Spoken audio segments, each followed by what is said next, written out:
What is up, ladies and gentlemen, boys and girls, and everyone in between, and welcome to another video. Yes, I'm in the same room. Yes, I changed it up again. Yes, this is one of my friends. He's naked. Yes, this is one of my friends. He's a musician. And yeah, this wall's going to get covered up with a lot more art by the time I am, like, fully. I'm not exactly sure about, like, the aligning of those two, but honestly, I'm pathetic, and I can't really be arsed to, like, get pictures perfect when I put them up. So it's probably going to be a mishmash. It's going to be a little strange. It's going to be a little eclectic. But you know what? We'll get around to it. Anyway, it's Pride Month. I want to watch some gay shit. And I watched this ages ago, back when it first came out. This is a fantastic documentary about being gay, growing up gay. Well, literally, that's the name of it, Growing Up Gay. And it stars someone very dear, very wonderful. And his picture's actually up here because I haven't lowered it yet because I set up the camera and I did things wrong, blah, blah, blah. I used old nails instead of, like, adjusting everything, but he's up here, and I'm just gonna grab him. Come on, let's get crazy, babe. I know you got a dark side. Go on, leave your heart enough back at home. Where do you think you're going? Take me out on Friday night and kiss me under the party lights. I know you got a dark side in there, so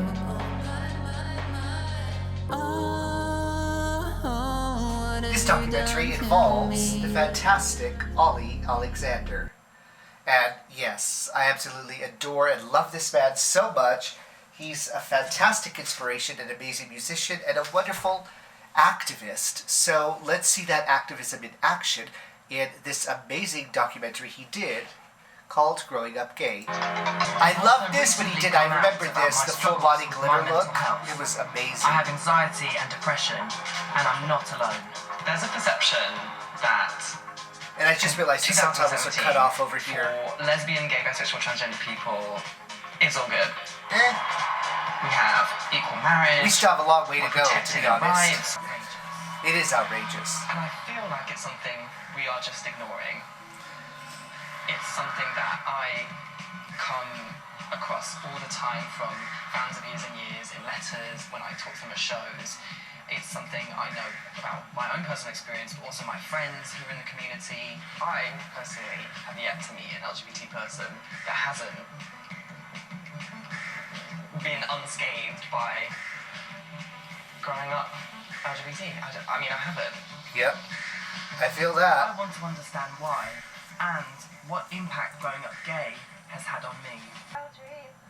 I remember this came out like the year before. Palo Santo came out, so I was just like so excited to see something by him. I'm making this film while writing and rehearsing the difficult second album. No one can say I don't like a challenge, but I do still have regular lapses. As a band, we're pretty good at talking about our feelings. We've gotten better at it as well, and it's kind of a crazy environment to be in. I take my medication, I see a therapist once a week, and yeah, I have highs and lows. Oh I yeah, get freaked out a lot, I feel but it's that. not as much as I used to, and I'm much better at managing stuff, you know. On my level too, there's also like the autism and issues like that. And a funny thing too is that I find a lot of autistic people and of course ADHD people and other forms of like, you know, mental variants do seem to like strongly coincide with being some level of queer or, you know, sexually nonconformist. And I do wonder about that overlap. But yeah, there's been a few times when I had to prop him up when he didn't want to go on stage or didn't want to go back on for the encore and just wasn't feeling very confident. When we're on tour, I just have to get into this quite like a robot athlete. Like I'm just, you know, like focused, I go to bed early, I like have to be good to myself, like, and I have to perform on stage and almost like not think too much about everything that's going on, because I've had times when I've, you know, just come off stage, like, and had like a panic attack and I'm like sobbing and I have to go back on stage and it's like, you know, just like, you like take the microphone, you're like on stage smiling and you're just like, this is a nightmare. then that's like not a good place to be in. I've probably been aware of my depression and anxiety for about 12 years, but I often wonder where it came from and what caused it. I've always kept diaries, so they feel like a good place. I actually envy this. I tried keeping diaries, I could never stick to it. Really early on, and a lot of old writings and photos and such got like lost with hard drive crashes. So like, there's big aspects of my past that are just like completely deleted. And I'm starting to really have like long periods of feeling low and feeling people don't understand me and like feeling kind of just unhappy and confused by it. 2nd of October 2005. I would have been 15. The other night was the worst it's ever been. I need to remember this. I remember dancing, that was awesome, feeling consumed by such incredible energy. But I was so hot, so I took my shirt off, just my small black t-shirt left. Dancing, and then Matt came up to me and saw my plaster on my arm. And then came the words I've been waiting for ever since I began. You haven't been cutting yourself, have you? Boy. Oof. I just wanted to do it because I felt like it was... I had all these feelings I couldn't deal with, so... You know, harming myself was like seemed the most obvious way to deal with it. It felt like not to go dark or weird or anything, but it's like it felt good to do it. A weird moment where like I feel good awful, about having incredibly low pain tolerance because. And then a year later, these were things I definitely had considered and thought about, but eating disorder, basically. Never really could stick to. Food and again, even with like eating disorders, I definitely went down that path. I was doing crazy cardio, trying, being the operative word, to eat as few calories as possible, and like, it was bad. I would do this thing where I would get onto one of the things and just start doing cardio all day. I drink like 3 glasses of water non-stop, and then for the 4th or 5th glass I would switch to like a little emergency thing, you know, no calorie emergency with all the little electrolytes in it, and then right back to water. It's made things better, it's made things great, look how, you know, and it can be hard to then go, actually, I think maybe... But of course the thing was I didn't have in a straight world. Straight to stick with it. And when I would break down, obviously, like, going off craziness like that, my body ended up putting on weight to, like, recover. You know, I'm not saying that being gay means... Well, that's still there. I'm not saying that. But there's a link, and I think I want to understand it better. Degrees of closeting, degrees of like feeling social shame, even if your family is accepting, the fact that there's a very loud social outcry that says this is wrong, this isn't moral, this isn't right, it does stand out, it does stick there, and that stuff will have an effect on you. A difficult experience. I feel like I was a different person when I was a teenager growing up. On the way here, like, why do I feel sick? And it feels a bit like facing up to some painful memories. You know, I left school and then moved to London and I have a different life now, and it's like, now I'm realising that part of me has sort of tried to like squash down a lot of that and be like, well, I'm this different person now, you know. Sleepy Colford is a far cry from my hectic life in London. I feel like that's an advantage to Olly, it's where my lovely mom in that he got to get away from the hometown to sort of like source area of his, you know, traumas and developments and growing up and such. Whereas for me, it's like, I've been in this same town since I was like 15, 16, and I try to get away, but I'm still here. And the problem is that like, I moved here with my almost everywhere I look, there's like memories of aspects of my life being closeted, aspects of my life, you know, sneaking around to have sex, and all of that. From about 16, I feel a bit like it's like living in a cupboard under the stairs. I think 16, being right under the gable where the roof comes down. Very emotional, and I felt a bit like lonely because I wasn't really telling anybody about it. I also felt really like I was maybe a freak, like I was really different because people were just telling me that I was different all the time. Really, part of me really liked being weird, liked being different. I thought that was who I was. It's an ownership thing, yeah. Just wished I was like everyone else. Wished I was normal. Normal. My God, I can't believe I said we was normal. I don't wish I was normal. Yeah. Never again. I hate that word. I'm taking a little break here because I want to talk about this. Ollie talked about the word normal there and just hating that word now and it not being something that he wants to associate with. And looking at some aspects of like the younger elements of the gay movement, I do see a sort of return to this sort of urge for normal.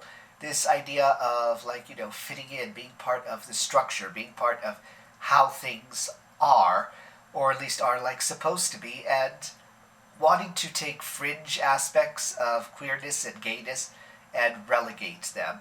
I feel like the most obvious version of this, of course, is the things like the does kink belong at Pride debates, which I've already gotten into.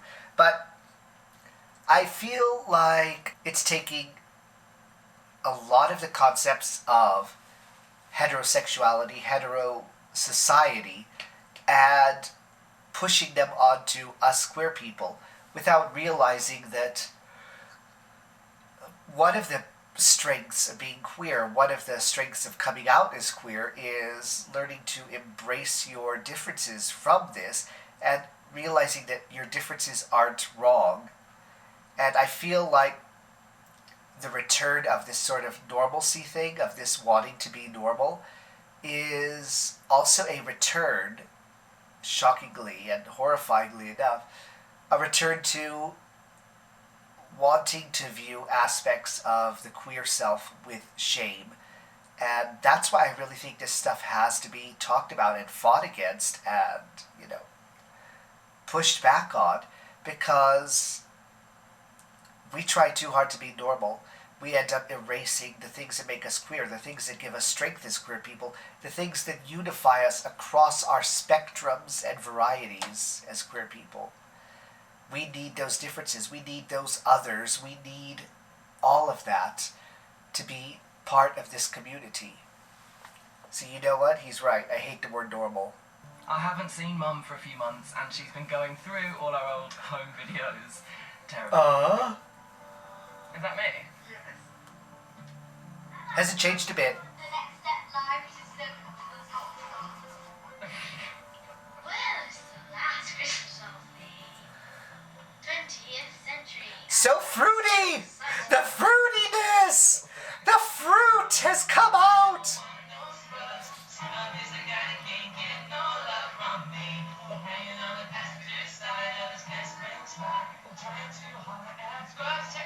That looks so uncomfortable. I remember the first time I saw Ollie was a Graham Norton appearance with the song Shiny, or Shine, but there was like an awkward meekness to him even then, and just seeing the way his performances are now, especially what we've been seeing so far of the Night Call tour, he has grown and evolved so much in such a relatively short time. It's fantastic. I just wish I was just like, I don't want to be gay. Like I already felt like people picked on me, and then I was like, this is going to be even worse. And then I think, I don't know, it seems like I was just like putting jazz hands over everything. I think about when you asked me, did I know that you were gay? Yeah. I said, I had a feeling that you might be, but maybe I didn't want to manifest it. affirm that because of fear of what your life might become like from all the homophobia that still exists out there. So the bullying, When I was like 14, 15, it kind of stopped. and then he's started becoming anorexic, bulimic. Bulimic, really, and then I was restricting food as well, and I would self-harm. I remember thinking, why is this happening? I don't think we really had a full conversation about the One of the things I loved about this documentary the first time I saw it, and I love now, is that the allowance. Like, he's not just a presenter, he is a victim in this. He's a patient. He's the art piece of this. And he's allowing himself to be vulnerable I guess in I think such a genuine and denial, maybe. sincere way. I felt so bad because I couldn't explain to you what was going on, and I felt ashamed of myself for like being the way I was, and I couldn't tell you, and like Screaming in absolute Could anything have silence. been different if you'd been able to talk to me? I can't help but feel guilty as a parent. What could I have... Oh, you couldn't have done. There was nothing you could have. I couldn't talk about it. no. I wasn't coming to terms with myself at all with anything. You were great, Mum. You were great. Aww. But it's like, I feel like I'm starting to sort of blame. there's a myself coldness little to bit a lot of less. documentaries, can I see feel, why where maybe they I can did talk about where subjects I like this. did They can because show, like, interviewees and such that can have breakdowns and moments like this, but there's still, like, a cold, objective presentation element to it. And I love that Olly gave of himself this way to make this an emotive and genuine documentary where he gets to talk about how he has experienced this stuff and how it has affected him. The shame I felt from such a young age must have had a major impact on my mental health. School was a horrible time for me, and bulimia and self-harm were my ways of coping. I felt I couldn't talk to anybody, not even my best friend, Georgina. Hi, George! Sometimes I think the closer someone is to you, the harder it is to share. Georgina, we were so close. We spent every day together. You know, there did come a time when we were aware that the other was going through some stuff, but we didn't know how to have a conversation about it. Do you remember when we first laid eyes on each other? Yes. I just remember you having curtains and a cloak Not the curtains. and literally following me around like this. You're like stalking me everywhere. Yeah. Yeah. I was obsessed with it from the first moment. George was someone who helped me to survive my traumatic school years. Oh my god, it's not even here anymore. This is so weird, it's all gone. Life changes. I find it quite hard to actually remember stuff. Yeah. Getting bullied, but it wasn't really ever like that bad physically, but it just was being made to feel like I was different, like didn't fit in and stuff. Yeah. There was a general kind of vocabulary around you being used that wasn't positive, I guess. Yeah. Did you think I was gay? Always think I was Yeah. gay? But then you started seeing girls and I don't know.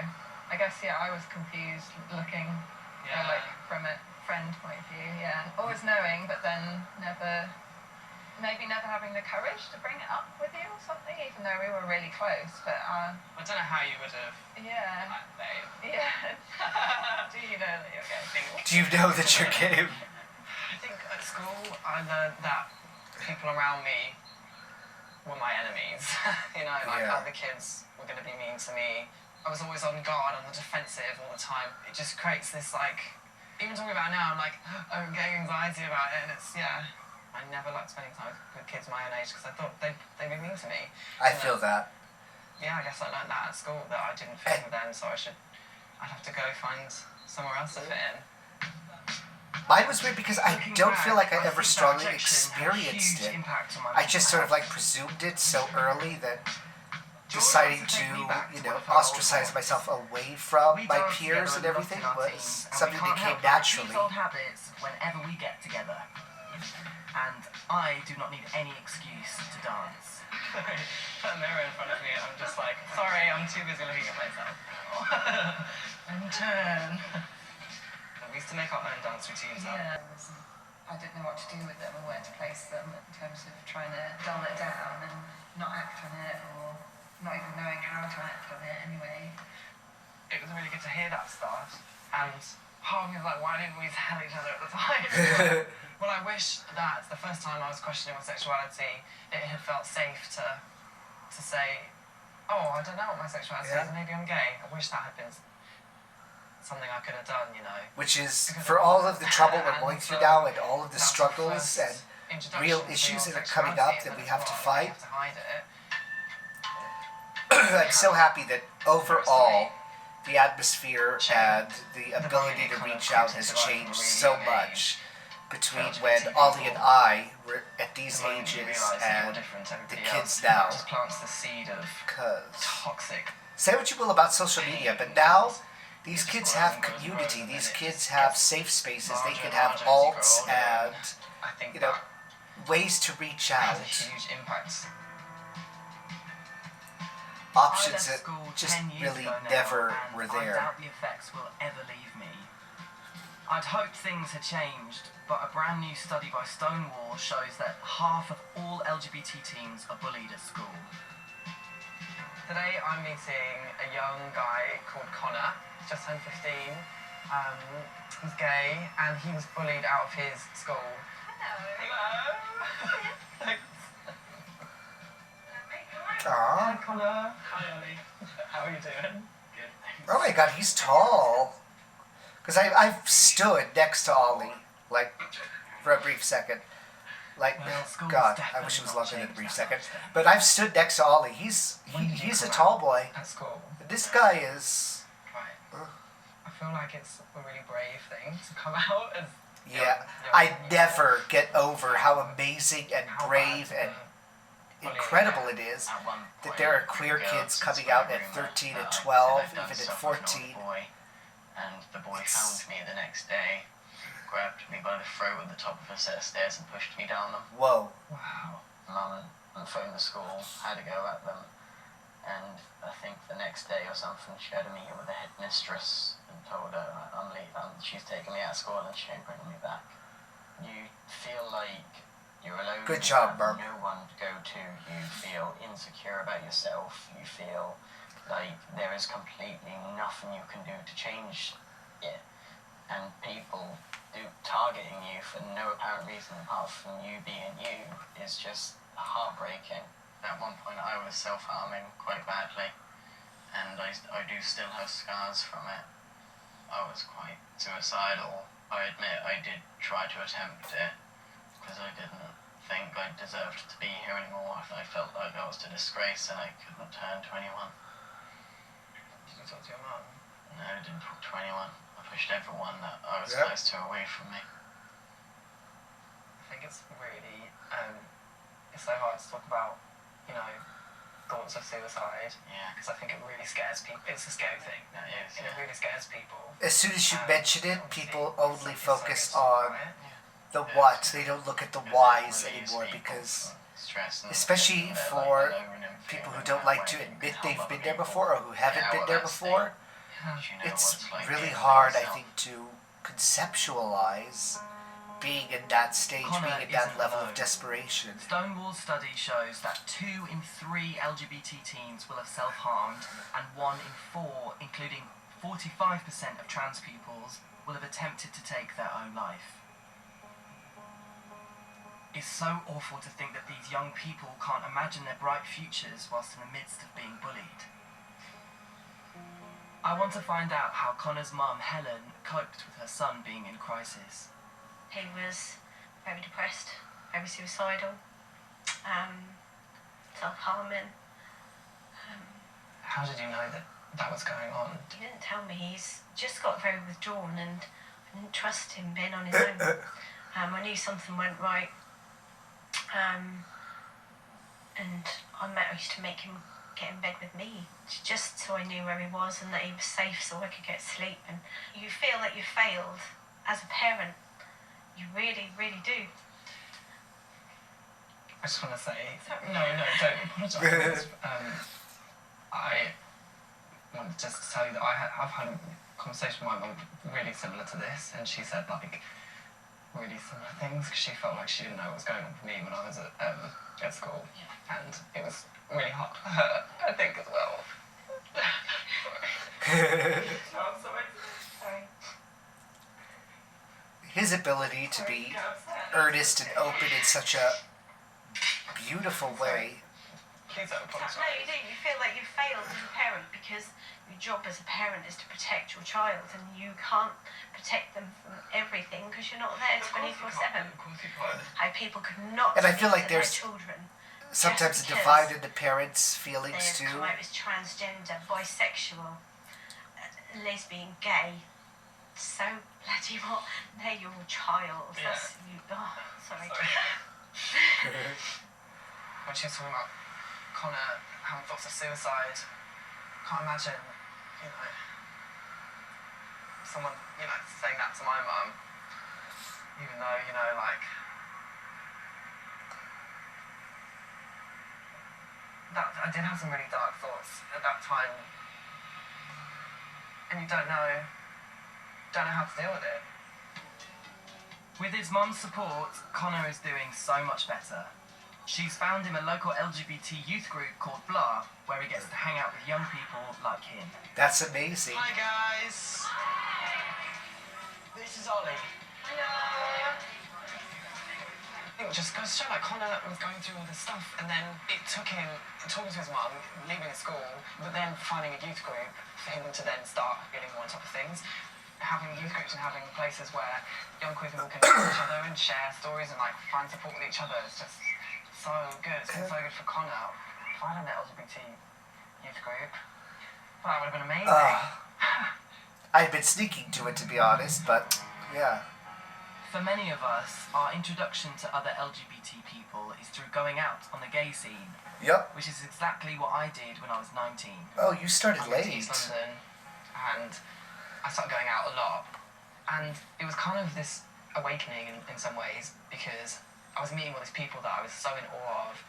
They just seemed so self-possessed and colourful and vibrant, and they were always at these clubs every weekend, and I would go every weekend and I'd get to know everybody, and I started going out, I think, too much, like Thursday to Sunday to Monday every week. And now when I think back about it, I think for it to be really focused around partying, drugs and sex, it can really, I don't know, slip into a really damaging That cycle, and it can, I think... when you start out late and you don't get those normal aspects of like socializing and developing that hetero people get the chance to, I'm the meeting a guy called Sean. He's 25. way that we fall from into London, sex, because it's easy, and because it's he is good, it's going fun. through struggles with drug use. It does Sean have is fresh out elements of the of, intensive like, drugs program, and becoming I'm going to something we meet can be him, over as this dependent issue on. feels close to home for me and many of my gay Like, male friends. For me, it was from like the ages of late 15 all the way up until 25, where I was like depending primarily or exclusively on sex I'm as a keen way to break meet the ice other with gay Sean, people, and dancing because is always I a couldn't good really way do to friends, I couldn't do relationships. And I'm not going to say that there is anything wrong with sex or having an active sex life or any of that, because there isn't. But when it's your only option and it's something you use to supplement actual connection and actual variety of experiences, it can become a problem.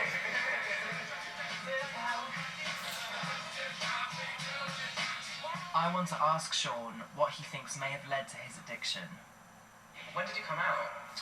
I came out officially when I was 17. Okay. I got forced out, really. Oof. My mum asked me one day, "Are you gay?" And it took me a good 30 minutes before answering, because it was kind of a big decision for me. So I told her the truth. It had a backlash. Fuck. She told me to go to my dad's. So she basically chucked you out? Yeah, it was very hard. I took it very, like, rejection from my own mother. It wasn't eventually till my mum said, "I'm not upset that you're gay. I still love you. You're my son. I'm more scared that if there is a hell, and the Bible says you're going to hell, you will be there, and if I do go to heaven, I will be there. How will I live in peace in heaven?" It was hard to be by myself. I had to learn everything by myself. It feels like loneliness and like isolation is something that like a lot of queer people experience. It's And exactly. school was horrible. You tell someone a faggot, that straight away is like using the N-word, if I'm allowed to say that.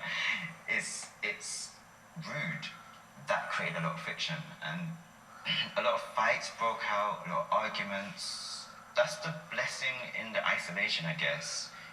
I can only say it from my experience, it pushed me into dark places. The Yeah. whole culture of cruising, it felt so, because it was secretive, and I was secretive, it went hand in hand. No one asked my name, and then they didn't have to. I got what I wanted, they got what they wanted, went our separate ways.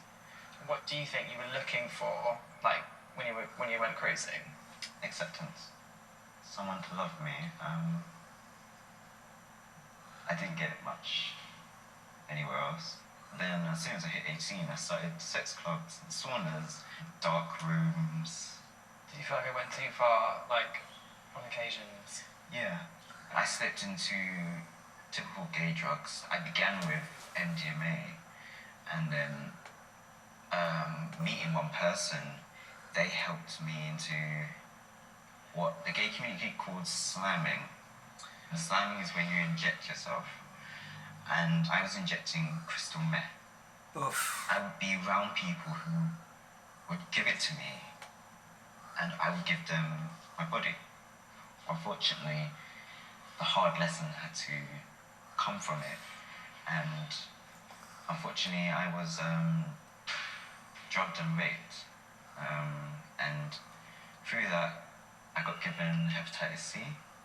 Now I'm still on treatment now for it. Oof. I fully can't remember the I just remember waking up and crawling back home. I'll be honest, after the rape, I didn't stop. I craved more.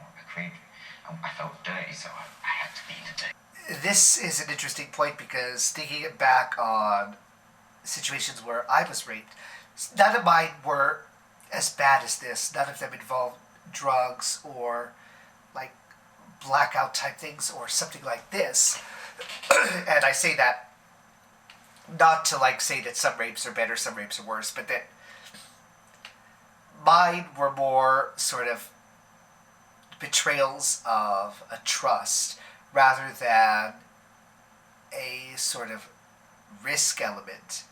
And that had an effect on how I sort of reacted to them and how I, recovered from them as well. But something he says here that is interesting to me is that the idea that, after getting raped, it wasn't like a traumatic thing and that he went back into it. And I relate to that again because, while I was closeted and doing all of this hookup stuff to, get it out of my system, to, get my fix, as it were, having these bad experiences with these people didn't always make me stop. It didn't always make me, say, wait, this is bad. I definitely knew I had a bad experience. I definitely knew that I didn't want to repeat that sometimes. But it was never really enough to, pull me out of the moment and look and rethink what I was doing. And I don't think that ever really came until, when I actually first came out and was giving myself the opportunity to try things beyond sex, like developing feelings for someone, falling in love with someone, building friendships and relationships. Once I started trying those, my attitude towards sex, my dependence on sex for human connection, and the things I would allow to happen to me as a sort of byproduct, if you will, of the sex, changed drastically. But honestly, throughout several of my instances of rape, the funny thing is that in one case when I was in the closet, I still was seeing that guy again because it was pretty good sex. It was all right sex. It was still fulfilling the need. And yeah, he was pushing out my boundaries. I wasn't comfortable with him. I didn't enjoy it fully, but it was sex. So I kept doing it after the initial and subsequent issues that grew from it. And the last one, someone I fell in love with, and someone that I developed feelings for, someone I was a friend with and cared about and worried about. And the weirdest thing for that is that me being raped the first time by him manifested in me being worried about him, because I saw him do something so shocking and awful and desperate to me that I was worried about his well-being, about his mental health. And the thought process that my brain was going through, for whatever reason, was saying, keep having sex with him so that he doesn't reach this level again and do what he did to you with someone else.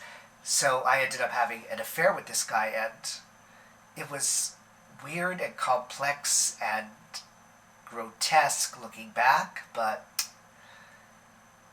it is one of those things, because people expect you to react to rape in one way and one way only, be disgusted by sex, be abhorrent of sex, and just never want to do it again. But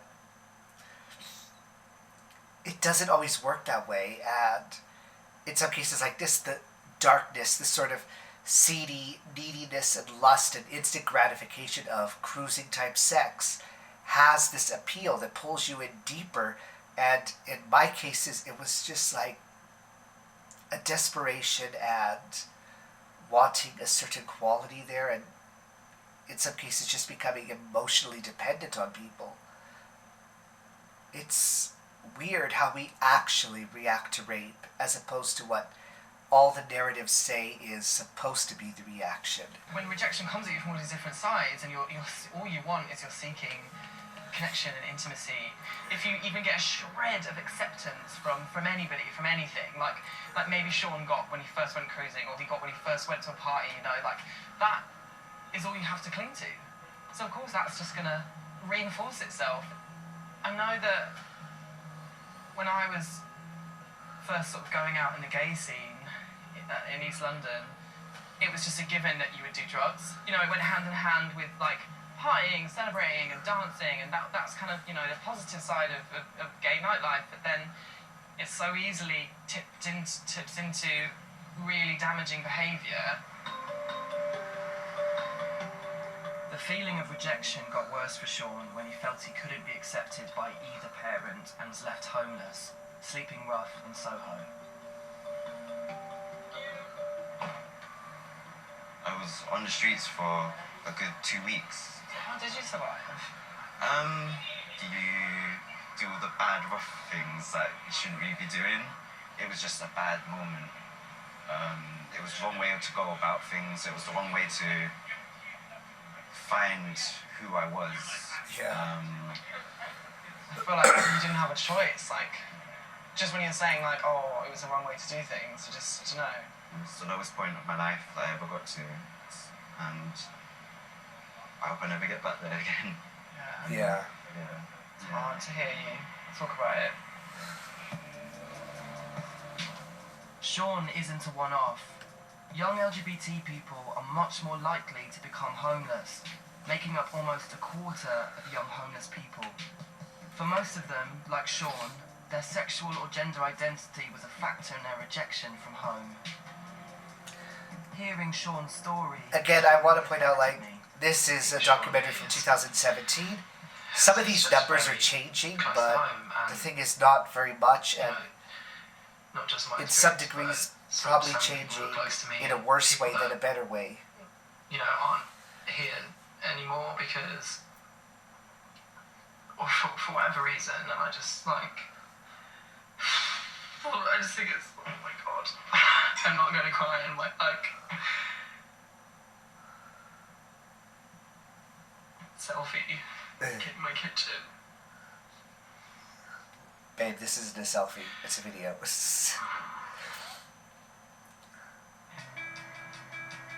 Addiction is a form of self-harm. Bulimia is another, and it disproportionately affects gay men. These are usually coping mechanisms, and there's often a secrecy around them. With my bulimia, no one really knew. You just can't tell. Today, I'm in Brighton to meet a gay guy called Tom, who is still very much in crisis. I couldn't ever really get I'm like really looking forward to any meeting recognition him. or Also acceptance quite when nervous. I was going through unhealthy I suppose because I've never actually spoken eating habits that and much about dieting habits my because bulimia. And people every looked time at me I and it's do like think about it, either I it's looked about, healthy, I a long looked time like ago, normal, or I'm quite, you know, I apprehensive was of, putting on weight. discussing it with somebody. I was trying not to, but because going through it. I would break down Tom and is jump, a I was like 21-year-old this, English student I at would. university. And people kept saying, oh, but you He's look had to fine, defer you his look final normal, you year don't need to because of lose his weight, poor you don't need mental to do health. this or that, blah, blah. When I was about 15, It's I invalidating started, and turning to destructive. food to sort of cope with various things, and that's when I started to start binging and then purging and making myself sick. And sort of on and off, I've used that over the last 5 years. Sometimes like really intensely, sometimes not so much. As either a coping mechanism, a way of controlling my body. And then in the last few years, it's probably got into its most intense point while I've been at university. At his worst last year, Tom was binging and purging up to 6 times a day, putting Wow. his body under huge amounts of pressure. I think it's probably got a lot to do with coming into my own in terms of my sexuality, starting to like try and dip my toe into like dating guys and actually sex. And I think that's when the pressures of looking a certain way, acting a certain way, have really sort of got to me. And then alongside just finding university difficult. Is there a specific thing that makes you feel like, that you think, okay, this is making me feel really bad? I've got myself into a pattern now where I weigh myself constantly throughout the day. And so that's become a very big sort of fixture, is trying to keep that at a certain level so that I'm always comfortable with where that is. And so if that for any reason is like gone up or down a bit, then that will often sort of trigger certain behaviours. How do you feel about stopping? The idea of stopping, it's an impossibility. I have no idea how I would go about stopping. I can't really picture a life where I don't do it, because I don't know what I'd do instead. It's such a difficult... I mean, I found it so difficult to even want to stop. Yeah. And I can see that's something that... And I feel like with a lot of now. things too, it's like Something about there's sharing, never really a true sharing that. alternative out there. Feels really And good- feels when good, people do actually. present alternatives, like, quote unquote healthy alternatives, they don't present it in a healthy framework. Can be so So, like, powerful. I feel like people who talk about, oh, you get into fitness and that's going to fix all these problems because it's a healthy coping mechanism. But then I feel like I see those people who use it that way become more prone to injuries, become more prone to muscle imbalances, to overworking it, and eventually going into other forms of extreme, where they're doing a bit more harm to themselves than good. Tom and I are Even joint outside of members things like Lawrence fitness, and which is, Michael.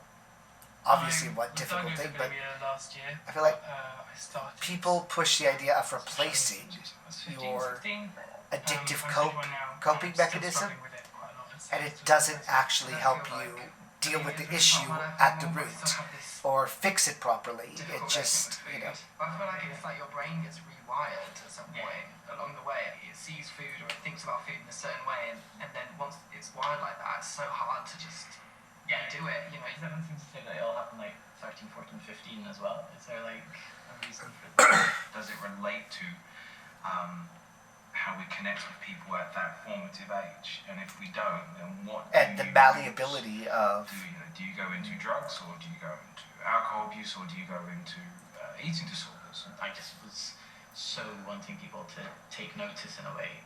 If I just said I'm sad, people would be like, okay, sure. But if I'm like, no, I'm actually sad and ill, then they might take it a bit more seriously.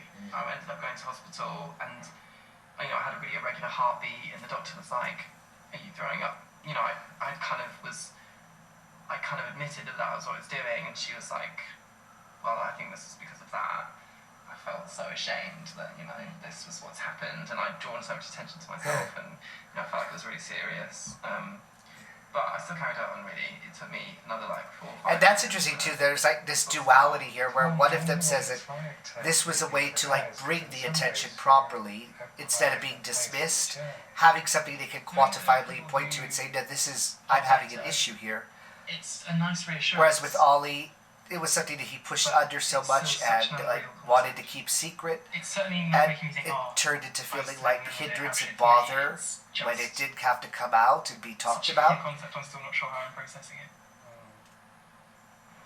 Just to hear from other people is so much more important than anyone ever gives it credit for.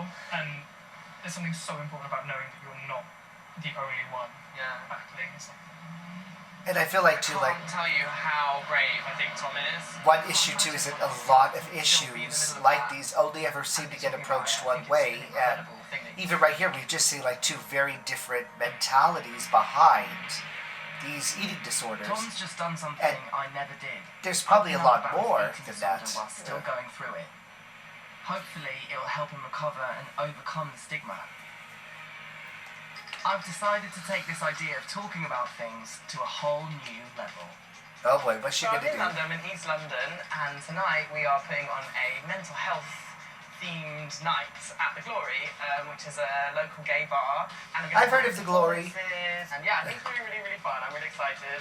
I want to go to the Glory. I want to go anywhere in London. I'm putting on the night with East End drag royalty Johnny Woo. Hi, Johnny. Hello, how are you? Oh my god, this is amazing. I know, this is my honesty box. Do you do it yourself? Yeah. I'm just going to set up here then. I made this honesty box to allow people to post their true fears and anxieties. It's clear none of us are talking enough about mental health, and I want this event to encourage people to share. Some will do this through performances, and I hope for others, my box will be a start. I think as queer people, once we come out, and I think there's this pressure to sort of behave like everything's fine and you're happy and proud. And Coming out is treated as like the last big hurdle when it's really more along the lines of the first big hurdle. It's a kind of it's quite a specific issue in the queer community that I think is makes it a hard thing to address. Owning up to there being a problem is a good step forward. The next step, throw some glitter at it.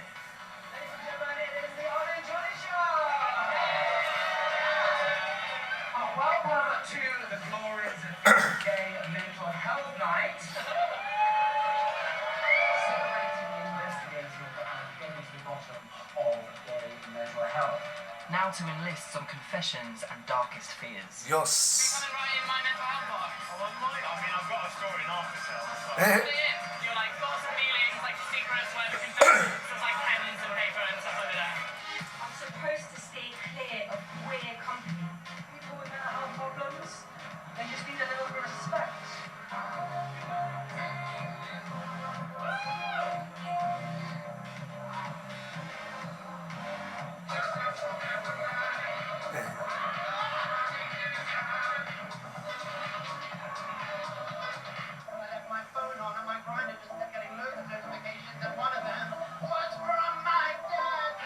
No, not from the dad.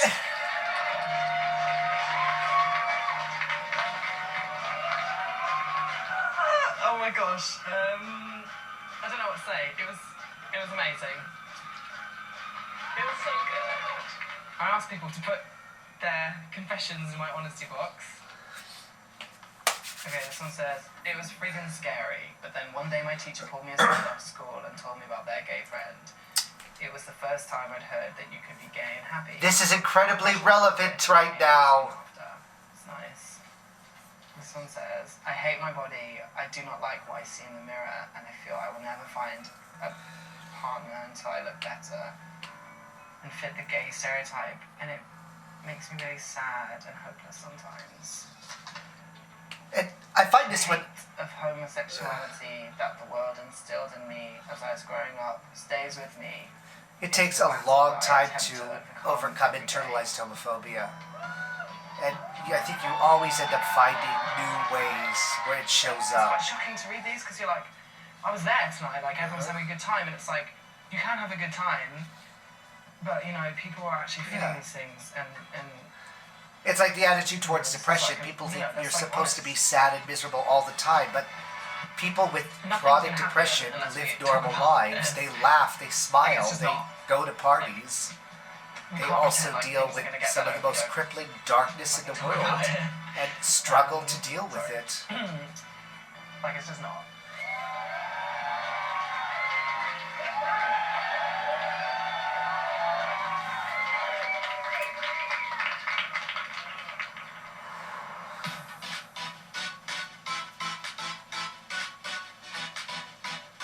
Everyone I've spoken to was either bullied at school for being LGBT or it was made clear that it was shameful. Imagine the benefits to them if that had been directly challenged. Today I'm at a school in Wood Green in London and been asked by an organisation called Diversity Role Models to take part of a workshop that's all about LGBT issues. And my good friend Paris Lees is thankfully doing it with me. Hiya! What are you doing at the bike shed? Oh, you know me, just hanging around. How are you? I'm so nervous. Me too. It's exciting as well though, right? Yeah, it'll be good.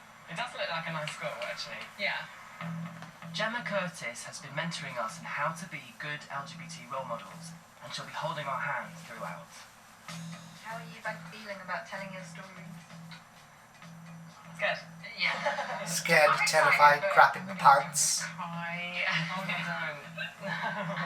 How many times have you done this, do you think? Oh wow, it's still the same. 100. Really? I'm not gonna lie, both Paris and I are petrified.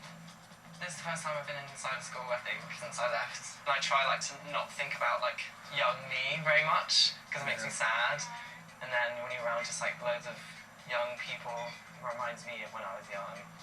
Olly is going to introduce a bit of a game. Anagram game. So it's going to be some words on this side that are jumbled up, and I want you to rearrange them into words they actually are meant to be. Lesbian. Chat. Lesbian. Yay. Woo! Very good. That was very quick. I'm Yeah. very impressed. Okay. What do we think Yes. are the key issues that somebody who identifies as LGBT would be dealing with if they were in school with you guys? Yeah. Bullying. What kind of bullying might that be? Stay away from adults. So rejection. They'll feel bad about themselves, like being gay or lesbian. Low self-esteem. No self-esteem. Yeah. I think because sometimes people aren't comfortable coming out to their parents and their parents might judge them. They think other people might be worse and might act differently towards them. Excellent. I don't think this ball is big enough, actually. Let's give Olly a big round of applause. Thank you. Yes, so my name is Olly. Hello, it's very nice to meet all of you. I was going to tell you a little bit about my story, my time at school. You know, people would start to say to me that the things that I did were gay, or the clothes that I wore were gay, and they meant it in a negative way. And they told me to stop being gay, stop behaving gay, that I was a perf or a fag. You know, they make fun of me or they push me around the playground, and I was really terrified that I might actually be gay. Maybe they were right. The things they were saying to me might be true, but I didn't want to admit it, because I thought being gay was a bad thing.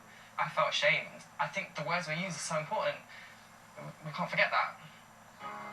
Really hope you've got some questions and you're going to write them down on a post-it note. Now it's time to see if we got them thinking.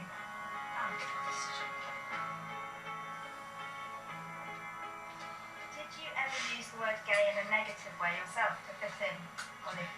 I think I probably did, Yeah. The pressure to fit in is really big, isn't it? The first time I heard someone use the word gay was in I think 3rd grade or something. I know the Teletubbies had come out and just totally off hand. Some kid said, "Oh, Tinky Winky's gay," blah blah. I didn't know what the word meant. I didn't have any context for it. I knew nothing. I just knew that they were saying, "Oh, he's so gay," and it was negative. Being respectful. That was literally my very first ever introduction to the concept. You're ready to step in and help in some way, even if it's just being there for them. I wish I went to this school. I wish I'd gone to this school too. We've done research which shows that 2 years, 3 years down the line, they still remember the facts of the stories of the role models that came in. Yeah. So your stories kind of Yeah. will seep in. and People they will remember remember. stories, yeah. Yeah, they for sure. do. I mean, I just keep thinking if this had happened in my school, it blows my mind that it can happen in this environment. It works too.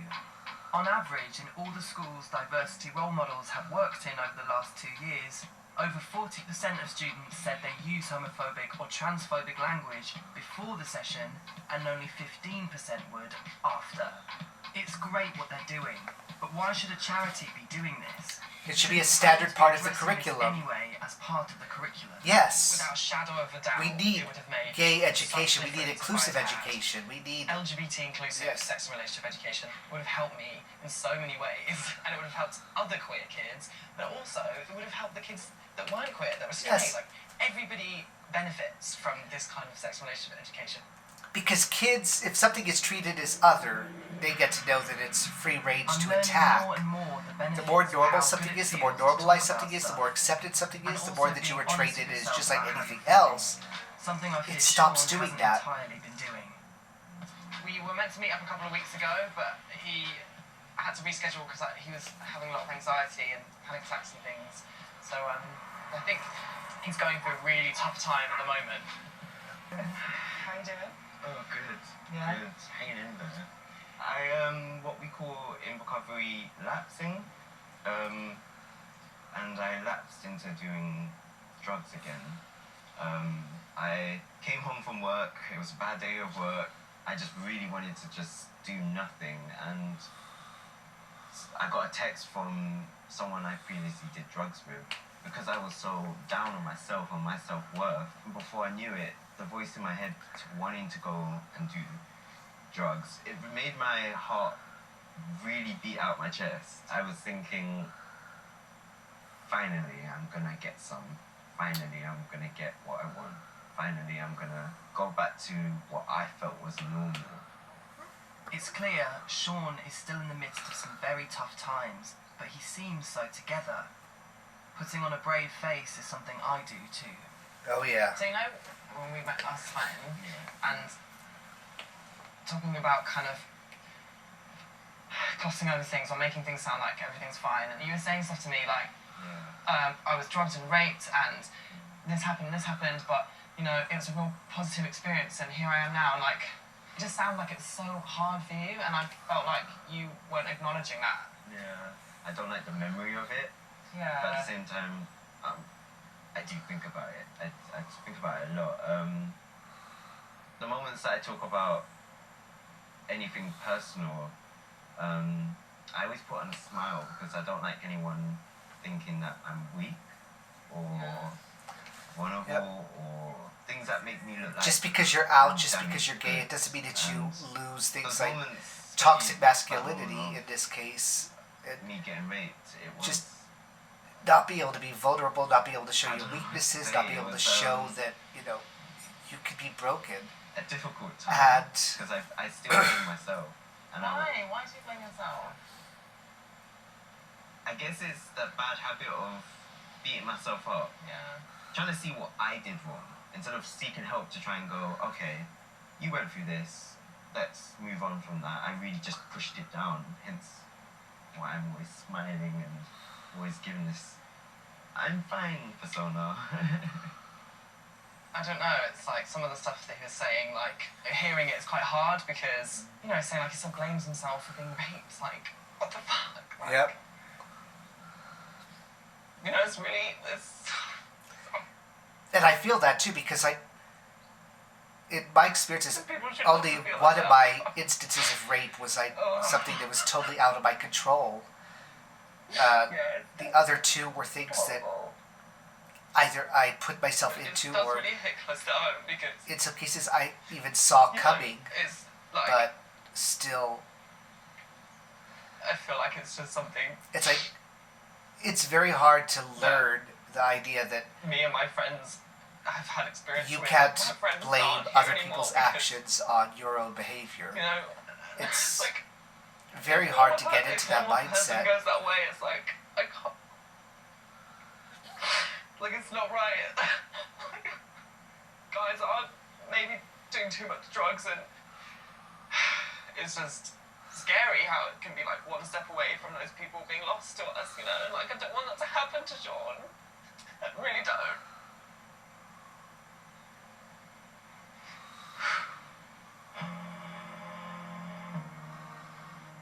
We're losing too many gay men to drugs.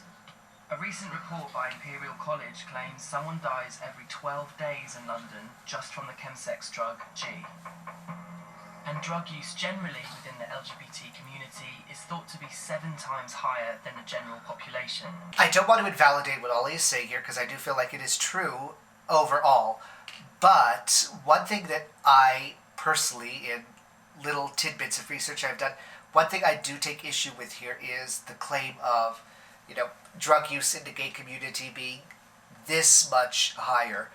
And I say this, not to say, oh, but this is different, blah, blah, and not get into things. But I do want to say that studies I've seen like this include marijuana, which, outside of the fact, this whole argument, oh, it's not really a drug, it is a drug, it doesn't work this way, it works this way, blah, blah, blah thing. Outside of all of that stuff, I will say that, marijuana at least is one of the more therapeutic options out there that has benefits. And while, especially in pre-legalization, pre-medical legalization aspects, it is a woolly area with risks and benefits, I will say that I feel like a lot of people I've seen, especially queer people, using marijuana are, doing it more as a therapeutic than as something that is recreational in the sense of it just being about getting a high, just being about getting to a certain level. It's I feel like that's a valid aspect there, in that, marijuana is a much more complex issue, and whether you want to classify it as a drug or not, whether you want to classify it as being something dangerous or not, whatever there is, I feel like the specific area where we tip over into the discussion of marijuana itself makes this a little bit more woolly. And the other thing I want to bring up too is that technically, I know for the UK they definitely do this, I'm not sure about other areas too, but poppers also technically get classified as a drug, and I've done videos about poppers in the past. I need to do an updated, more current one, because little things change here and there, but the short end of this is that poppers are essentially just a nitrite attached to an alcohol. The alcohol is there's a transporter, is a holder to keep it in liquid form, and when it breaks down into gaseous, the alcohol sort of dissipates, and what you're getting is mostly the nitrites. The nitrites act as a quick acting and quickly finished up. Oh God, I can't remember if it's vasodilator or vasoconstrictor. I'm pretty sure it's vasodilator. But they work within your bloodstream. They cause smooth muscles to relax, and that's what makes it very good for sex, because your sphincters are smooth muscles. So they'll relax, it's a lot easier to adjust, blah, blah, blah. There are some things linked to extreme overuse of poppers. And I mean extreme, the kind of stuff that people usually do when they are fisting or having incredibly long gangbangs and orgy type things.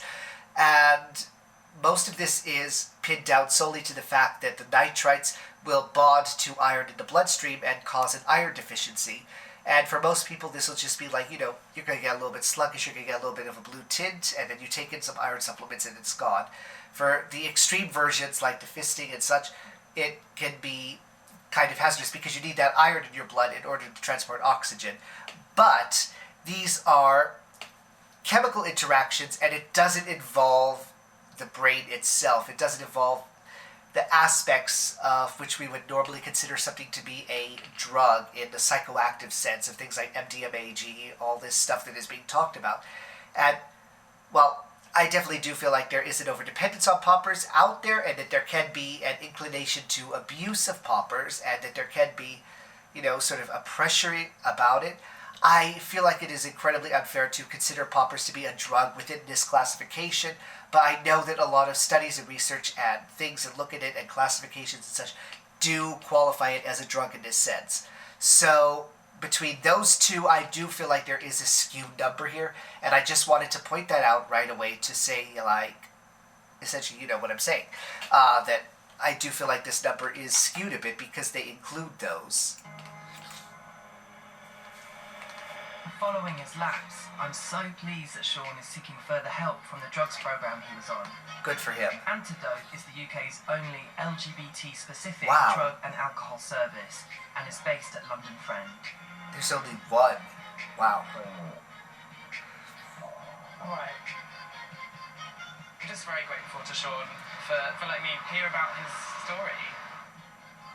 All our stories are connected, and it's we can all relate to that, and I still do it, you know. I still put on a smile because, you know, I think being honest with ourselves about the wounds that we've been dealt and the scars that we have is part of the process, you know.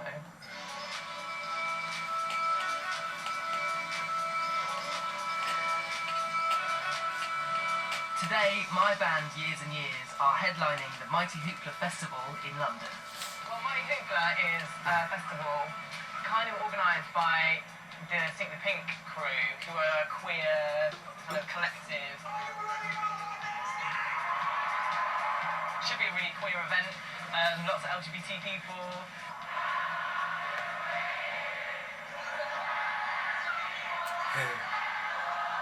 This looked like it was so much fun. I don't actually know where I'm going.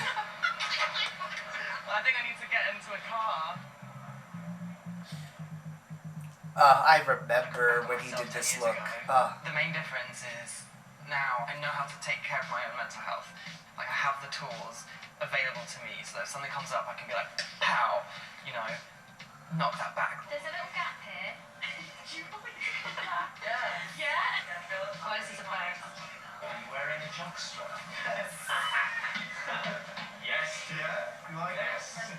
I had this bright idea that I would like to be just in my gold underwear covered in gold glitters. That's what's happening right now. It's been covered in gold glitter. Just I had these ideas and then Getting stuck in. it happened. Everyone thought I was joking about it, wasn't it? How you doing, Mikey? Yeah, I'm good. Good. Those gold shorts are giving Kylie Minogue vibes. Oh my god.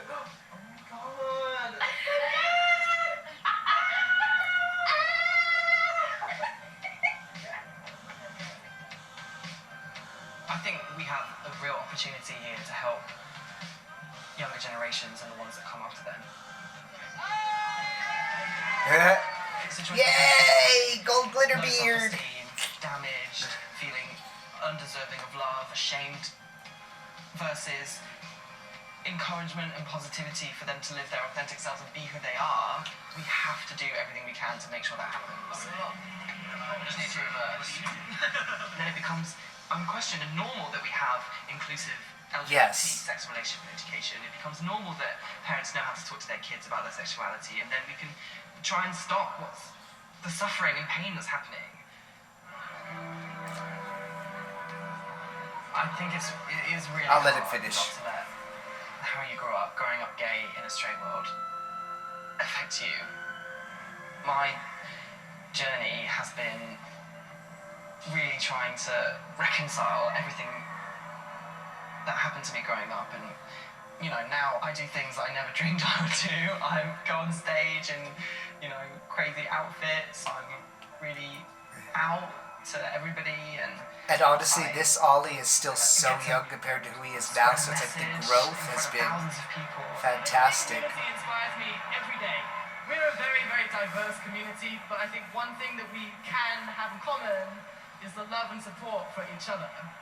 So, and one thing that I've learned recently is like how hard we all find it to talk, like really, really to talk. You need to take some time to actually listen to somebody because it can make such a difference. So this 10 loves you, like no matter what sexuality, gender, what your body looks like, what you look like, whether you're femme, whether you're masked, whether you're young or old, like we look out for each other. Fuck yeah.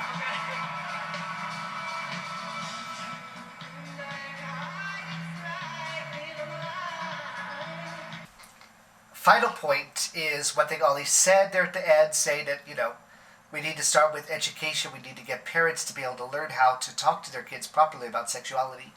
And again, this is 2017. In 2022, I feel like the education is the most important thing. It's the thing being attacked the strongest right now in America especially. There are also things going on in the UK and across Europe, and Canada is even dealing with stuff. Like,